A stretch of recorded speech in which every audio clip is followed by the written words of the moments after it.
Қайырлы күн 6 сынып оқушылары. Бүгінгі тәрбие сағатымыздың тақырыбы отбасы бақыт мекені.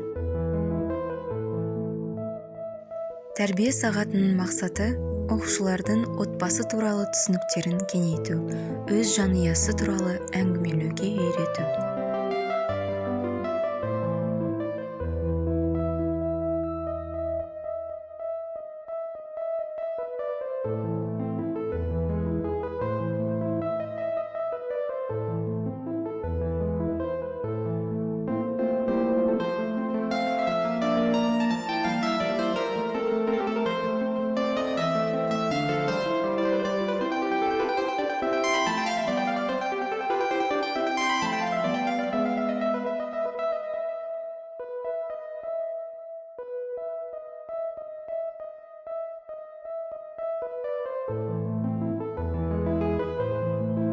Отбасы жылы ұямыз, тегі ата-анамыз.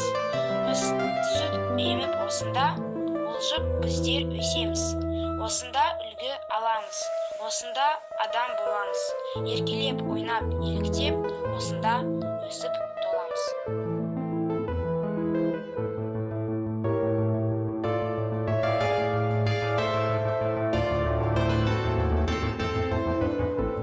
Сіз әке, ең ақылды, ең сыршыл.